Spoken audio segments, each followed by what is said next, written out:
नमस्कार दोस्तों, मैं भाविनी मिश्रा अपने चैनल में आप सभी का एक बार फिर से स्वागत करती हूँ। कैसे हैं आप लोग? आशा करती हूँ आप सब स्वस्थ और सुरक्षित होंगे। करवा चौथ का व्रत आने वाला है, तो यह व्रत किस दिन रखा जाएगा, पूजा का शुभ मुहूर्त क्या होगा, व्रत की अवधि क्या होगी, चांद निकलने का समय क्या होगा, पूजा विधि और छोटी सी व्रत कथा मैं आपसे शेयर करूंगी, तो वीडियो के साथ बने रहिएगा। हर साल कार्तिक मास के कृष्ण पक्ष की चतुर्थी तिथि पर करवा चौथ का व्रत रखा जाता है। इस व्रत को सुहागिन महिलाएं अपने पति की लंबी उम्र की कामना के लिए रखती हैं। हिंदू धर्म में करवा चौथ का बहुत अधिक महत्व माना जाता है। करवा चौथ में निर्जला व्रत रखा जाता है। शाम को चंद्रमा की पूजा करने के बाद व्रत खोला जाता है। तो आइए जानते हैं करवा चौथ की डेट क्या है, पूजा विधि, चांद निकलने का समय क्या है। करवा चौथ की जो तिथि है वो मैं आपको बता दूं, इस साल 1 नवंबर बुधवार को करवा चौथ का व्रत रखा जाएगा।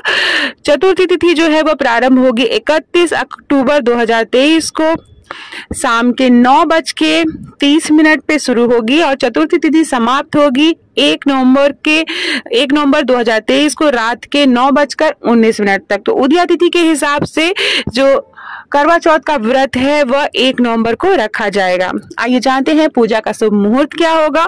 तो करवा चौथ की पूजा का मुहूर्त शाम के समय है 5:36 से लेकर 6:54 के बीच में आप पूजा कर सकते हैं। जो पूजा की अवधि है वह है 1 घंटा 18 मिनट। तो इस बीच आप पूजा कर लें, उसके बाद चंद्रमा निकलने का इंतजार करेंगे और अर्घ देने के बाद ही व्रत खोलेंगे। करवा चौथ का जो व्रत का समय है वह कितने घंटे का होने वाला है, तो सुबह 6:33 से लेके शाम के 8:15 तक यह व्रत रखा जाएगा। कुल अवधि है 13 घंटा 42 मिनट की। आइए जानते हैं करवा चौथ के व्रत में चंद्रोदय कब होगा। तो रात के 8:15 पर चंद्रोदय होगा। नई दिल्ली में 8:36 पर होगा। तो इसी के आसपास आप मान सकते हैं 8:15 से लेके 8:30 के बीच में पूरे भारत में चंद्रोदय देखा जा सकेगा। आइए जानते हैं पूजा विधि क्या होगी। तो सुबह उठकर जल्दी उठकर स्नान करना चाहिए।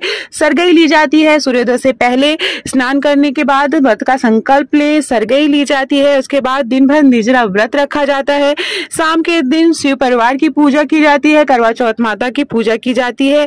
भगवान गणेश की पूजा की जाती है। किसी भी शुभ कार्य में सर्वप्रथम गणेश भगवान जी की पूजा की जाती है। माता पार्वती, भगवान शिव और भगवान कार्तिकेय की पूजा की जाती है। चलनी की आकृति और चंद्रमा की पूजा की जाती है।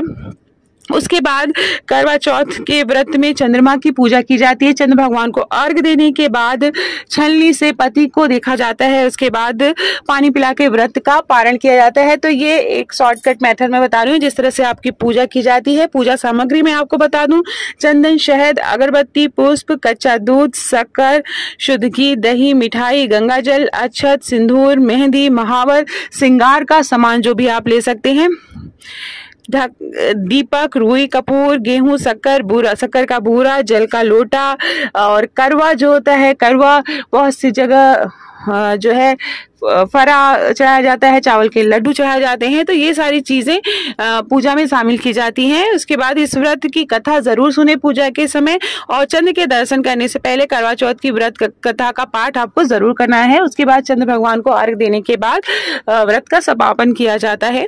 आइए जानते हैं करवा चौथ क्यों मनाया जाता है, उसके पीछे की कथा क्या है, व्रत कथा क्या है। तो एक साहूकार के 7 लड़के और एक लड़की थी।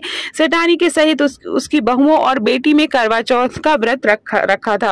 रात्रि को साहूकार के लड़के भोजन करने लगे तो उन्होंने अपनी बहन से भोजन करने के लिए कहा। इस पर बहन ने बताया कि आज उसका व्रत है, वह खाना चंद्रमा को अर्घ देकर ही खाएगी।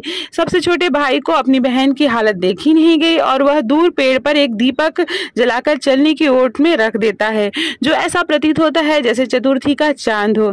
उसे देखकर करवा उसे अर्घ देकर खाना खाने बैठ जाती है। जैसे ही वह पहला टुकड़ा मुंह में डालती है उसे छींक आती है, दूसरा टुकड़ा डालती है तो उसमें बाल निकल जाता है और तीसरा टुकड़ा मुंह में डालती है तभी उसके पति की मृत्यु का समाचार उसे मिलता है। वह बेहद दुखी हो जाती है। उसकी भाभी सच्चाई बताती है उसके साथ ऐसा क्यों हुआ। व्रत गलत तरीके से टूटने के कारण देवता उससे नाराज हो गए। इस पर करवा निश्चय करती है कि वह अपने पति का अंतिम संस्कार नहीं करेगी और अपने सतीत्व से उसे पुनर्जीवन दिलाएगी। वह पूरे 1 साल तक अपने पति के शव के पास बैठी रहती है, उसकी देखभाल करती है, उसके ऊपर उगने वाली सुई नुमा घास को एकत्रित करती जाती है। 1 साल बाद फिर चौथ का दिन आता है। वह व्रत रखती है और शाम को सुहागनों से अनुरोध करती है कि यम सुई ले लो, पीर सुई दे दो, मुझे भी अपनी जैसी सुहागिन बना दो। लेकिन हर कोई उससे मना कर देता है। आखिर में एक सुहागिन उसकी बात मान लेती है। इस तरह से उसका व्रत पूरा हो जाता है। उसके सुहाग को नए जीवन का आशीर्वाद मिलता है। इसी कथा को कुछ अलग तरीके से सभी महिलाएं पढ़ती, सुनती और सुनाती हैं। तो इस करवा चौथ की व्रत कथा के पीछे करवा चौथ का आपका महत्व पता चल गया होगा। तो आशा करती हूँ आपको मेरा वीडियो पसंद आया होगा। ऐसे ही वीडियो देखने के लिए मेरे चैनल को आप सब्सक्राइब कर सकते हैं। कमेंट बॉक्स में जय माता दी जरूर लिखिएगा। बहुत बहुत धन्यवाद ये वीडियो देखने के लिए।